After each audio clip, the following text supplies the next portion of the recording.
BJP दोलोनि नीति आदर्शफोरानो बेबायदि ट्राइबेल माहारिखौ गादबनानै जानाय, गावनि अमाखौ फाननानै गावनि मोसौखौ फाननानै दिनै बिथांमोना फिसानि नांगौखौ सुफुङो। बर' हारिनिनो मोनसे सिनस्रि बायदि दुलाराय बर' फरायसा आफादनि दैदेनगिरि बा आफादगिरि बिथां दिपेन बर'आ मा होननानै बुंनो हायो NDA नि बिजाथि बिथांमोननो नोंथांमोननि बेसेन गोसा भटखौ होनानै देरहासार खालाम होननानै। जों आसाम सरकारनिफ्राय बिख'ना लाबोफिननांगौब्ला एकमात्र BTC हालामाव मोनसेल' राजखान्थि दोलो दं, जाय राजखान्थि दोलोआ हाग्रामा महिलारि बिथांनि दैदेननाय बे समाव जों बांसिनै फोरमायनो लादों दिनै 2024 मायथाइनि MP बिसायख'थिनि नैथि फेजआ गाबोन अखानायब्लानो जानो थांगासिनो दं।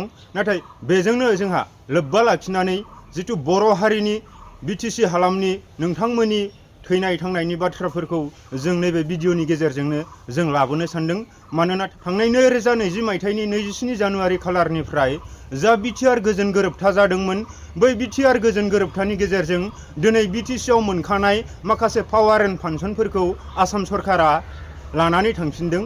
दा बै बुब्लियाव दिनै BTCआ जेब्ला 2003 मायथाइनि 10 फेब्रुवारि खालारखालि भारत सरकार, आसाम सरकार आरो बेल्टनि दावहारु जोहोलाव जोहोलावजोफोरनि गेजेरजों गोरोबथा जानाय, बे गोरोबथानि गेजेरजों BTC आव माखासे पावार एन्ड फांसनखौ मोनबोफादोंमोन। नाथाय बै पावार एन्ड फांसनफोरखौनो दिनै BTR गोजोन गोरोबथानि गेजेरजों आसाम सरकारा दिसपुरसिम लानानै थांफिनदों, जायनि थाखाय BTCआ दिनै सोरलां बोरलां अबस्था मोननो थांगासिनो दं। आरो बेजोंनो लोगोसे बांसिनै दुखु गोनां बाथ्राया बे जोंहा बर' हारिनि माखासे जोंजों मान होजाथाव सिनियर बिथांमोननि सुप्रिम सेक्रिफाइसजों मोननाय नैबे BTCआ दिनैनि समाव माखासे दालालि बा एजेन्टफोरनि गेजेरजों दिनै नैबे नोंथांमोननि खमथाया गोमालांनो आखायाव लादों। दा बेखौनो जों दिनै बे पावार एन्ड फांसनफोरखौ जों आसाम सरकारनिफ्राय बिख'ना लाबोफिननांगौब्ला एकमात्र BTC हालामाव मोनसेल' राजखान्थि दोलो दं, जाय राजखान्थि दोलोआ हाग्रामा महिलारि बिथांनि दैदेननाय BPF दोलो। दा बै हाग्रामा महिलारि दैदेननाय BPF दोलोनि बिजाथि दुर्गादास बर'नो नोंथांमोना नोंथांमोननि बेसेन गोसा भटखौ होनानै बिथांखौ जयजुक्त खालामनांगोन। आरो फैबाय थानाय थार्ड फेजआव जानो गोनां MP बिसायख'थि, बै समावबो नोंथांमोना 1 नं क'क्राझार लकसभा समस्तियाव BPF दोलोनि MP बिजाथि मानगोनां खाम्फा बरगयारि बिथांमोननो नोंथांमोननि बेसेन गोसा भटखौ होनानै नोंथांमोना देरहासार खालामनांगोन। अब्लासो नोंथांमोननि BTC हालामनि जाखिनि माखासे BTC गोरोबथाजों मोनबोफानाय पावार एन्ड फांसनफोरखौ नोंथांमोना लाबोफिननो हागोन। आरो नैबे MP बिसायख'थियाव BPF दोलोआ देरहायोब्लासो बै फैबाय थानाय 2025 मायथाइनि जिथु BTC काउन्सिल बिसायख'थि, बे BTC काउन्सिल बिसायख'थियाव बिथांमोनहा गोरा आरो गोग्गोमै बिजाथि फसंफिननानै जिथु गोमानो लानाय BTCनि खमथाफोरखौ मोनबोफिननो थाखाय नोंथांमोना हाग्रामा महिलारि बिथांनि दैदेननाय BPF दोलोखौ नोंथांमोना खुंथाय गोहोआव लाबोनांगोन। अब्लासो बे BTC हालामाव थानाय गासैबो जनगण सुबुंफोरा बाव आलो गोजोनै अनलायनायनि गेजेरजों मोनसे जौगासार बिथिंजों संसार जालांनो हागोन। दा बेखिनिखौ बुंबाय। दिनैनि दिनाव नोंथांमोना बुंदों आबसु बा दुलाराय बर' फरायसा आफादा बर'नि मोनसे माहारियारि आफाद। बे माहारियारि आफादा दिनै सोर बायदिखौ सापर्ट खालामनो थिनदों?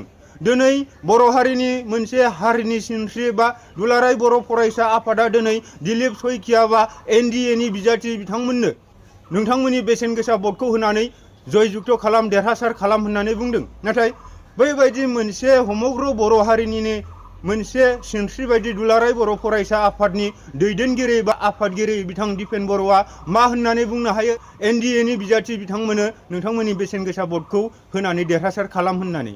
दिनै दिलीप शइकिया बर' हारिनि सुथुर, दिनै बर' हारिनि माखासे जौगासारनायखौ दिलीप शइकिया सिखुवा।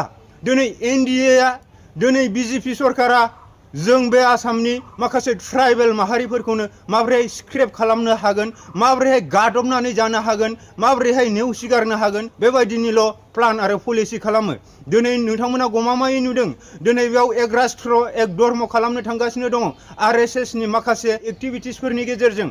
अब्ला दिनै बेवहाय माइनरिटि बिथांमोन जाय बे भारतआव माखासे खृष्टान धोरोमनि सुबुंफोरखौ माइनरिटि होननानै साननानै लायो। दिनै बे भारतआ सेकुलारिज्म कान्ट्रिबाबो बा सेकुलार कान्ट्रिबाबो दिनै बेवहाय थांनानै थानाय जाय खृष्टियान धोरोम सिबियारि बिथांमोनखौ RSS नि गेजेरजों बिथांमोना हिन्दु खालामनो नाजादों बा बै खृष्टान सिबियारि बिथांमोना जाबायदि स्कप आरो सुबिदा लानानै बिथांमोना गावसोरनि धोरोम सिबिनायनि गेजेरजों थांनानै थानो हानांगौ माखासे सुजुग सुबिदाखौ बिथांमोननो होनो नागिराखै। दिनै भारताव BJP सरकार फैनाय लोगो लोगो दिनै मा समस्या जानो थांदों? जों बर' हारिया, जों ट्राइबेल माहारिया जोङो दाउ अमा फिसिनानै जों संसार खुंग्रा, सोरबा गावनि फिसा फिसौनि फरायनाय मानाय बायदि बिथिङाव दिनै गावनि अमाखौ फाननानै गावनि मोसौखौ फाननानै दिनै बिथांमोना फिसानि नांगौखौ सुफुङो। अब्ला बैबायदि बुब्लियाव दिनै मोसौ फाननो मोनला, अमा फाननो मोनला, दाउ फाननो मोनला, इभेन गय बिजनेसआबो गैबावला। अब्ला बैबायदि NDA नि बिजाथिफोरखौ जों आरो फिन खनसेनि थाखाय बिथांमोननो जोंनि बेसेन गोसा भटखौ होनानै आरो माबायदि बिथांमोननि भारताव BJP सरकारखौ लाबोफिननांगौ होननानै नोंथांमोना माबोरैहाय बुंनो हायो? जाय BJP सरकारा ट्राइबेल माहारिनि कमप्लिटलि बेरेखा। अब्ला बैबायदि ट्राइबेल माहारिनि कमप्लिटलि बेरेखा ट्राइबेल माहारिखौ गासोनानै गादबनानै नासयनानै जानो नागिरग्रा बैबायदि गोजौ थाखोनि सुबुंफोर जाय BJP दोलोआव दङ, BJP दोलोनि निति आदर्शफोरानो बेबायदि ट्राइबेल माहारिखौ गादबनानै जानाय बैबायदि एक्टिभिटिस प्ले खालामग्रा दोलोफोरखौ जों मानो दिनै समर्थन खालामनो, जों मानो बिथांमोननो भट होनो? दिनै आबसुनि सासे आफादगिरि जानानै बिथांमोना जों बर' हारिखौ बेबायदि बिथोन होआलासिनो नोंथांमोनबा गोसोआ जायखौ सायख'यो बैबायदि नोंथांमोना नोंथांमोननि भटखौ दान खालामनो हागोन बा भट होनो हागोन होनोब्ला बे आलदा मेटारमोन। दिनै नोंथांमोना समग्र बर' हारिनि जानानै बेवहाय सोरबा कंग्रेस थानो हागौ, सोरबा UPL थानो हागौ, सोरबा BPF थानो हागौ, बा बेबायदिनो बायदि बायदि राजखान्थि दोलोफोरजों नांथाबनानै खामानि मावग्रा बर' हारिनि गेजेराव दैदेनगिरि सापर्टारफोर थानो हागौ। अब्ला थोंजोङै मानो मोनसेल' NDA दोलोनि बिजाथिफोरखौ नोंथांमोना आबसुनि आफादगिरि जानानै माबोरैहाय बर' माहारिखौनो NDA नि केन्डिडेटनो भट हो होननानै बुंनो हायो? दा जोङो बेखायनो बै बिथांमोननि थिननायखौ लायालासिनो जों जोंनि गोसोआ जायखौ सायख'यो बैनो हो। आरो जोंनि बुंनाया दिनै BTC खौ नोंथांमोना बै गोग्लैसोनायनिफ्राय उद्धार खालामफिननोब्ला नैबे BTC हालामाव मोननै लकसभा समस्ति गोलैदों, मोनसे दरं उदालगुरि आरो मोनसे क'क्राझार। बे मोननैबो MP समस्तियाव नोंथांमोना BPF दोलोनि बिजाथि दरं उदालगुरिनि थाखाय दुर्गादास बर'खौ नोंथांमोना सायख'नांगोन आरो 1 नं क'क्राझार लकसभा ST समस्तिनि थाखाय नोंथांमोना खाम्फा बरगयारि बिथांखौ सायख'नांगोन। अब्लासो बर' हारिया बर' हारि बायदि थांनानै थानो हागोन आरो BTC नि गोमानाय पावार एन्ड फांसनफोरखौ लाबोफिननो हागोन। बेजोंनो लोगोसे समग्र बे BTC आव थानाय मोनफ्रोमबो जनगोष्ठी सुबुंफोरा जों अनलायनानै जोङो सिगां जेरै जौगादोंमोन, जेरै जों थांनानै थाबोदोंमोन, बै परिबेसखौ जों मोनफिननो हागोन होननानै नोंथांमोननिसिम गुरै खावलायहरनाय थाबाय। नोंथांमोननि 5 बोसोरनि इयुन बा जों बर' हारिनि जों आलादा उदां बड'लेण्ड दानायाबो गाबोन फुंनि अखा नायजेननायनिफ्रायनो नोंथांमोननि आखायाव आरो फैबाय थानाय जिथु 7 मे खालार खालि जानो गोनां बै समावबो नोंथांमोना BPF दोलोनो भट होनांगोन। मानोना नैबे सेमि फाइनाल BTC खौ बासायफिननांगौआ नैबे सेमि फाइनाल। बे सेमि फाइनालाव BPF दोलोआ देरहाखाब्लासो बै फाइनालाव जिथु BTC काउन्सिल बिसायख'थि बैयावहाय BTC नि मोनफ्रोमबो समस्तियाव BPF दोलोनि जानानै जाय बिजाथिफोरा गसंगोन बै बिथांमोनखौ जोङो 40टा समस्तियावबो 40 जनखौबो देरहाहोनानै बेवहाय जोङो पिपुल्स मेन्डेटखौ लानानै जों बे BTC आव सरकार दाफिननांगोन। अब्लासो BTC नि गोमानाय पावार एन्ड फांसनखौ मोनफिननो हागोन। बेजोंनो लोगोसे जोङो पर्यायक्रमै थांनानै आलादा उदां बड'लेण्डखौ माबोरैहाय सोरजिनो हायो, जों बैफोरबायदि माखासे सुबुं सम्पद, माखासे बाउन्डारि एक्सटेनसन बैफोरखौ जोङो इक'नमिकेलि जों माबोरैहाय जौगानांगौ, जों समाजारि माबोरैहाय थांना थानांगौ बैफोरखौ जोङो पर्यायक्रमै मावलांनो हागोन। दा बेखिनियावनो नोंथांमोननिनो आंगो हिसाबै नोंथांमोनखौ BTC हालामनि जाय दरं उदालगुरि समस्तियाव गोलैनाय साफ्रोमबो बर' रायजो राजा नोंथांमोनखौ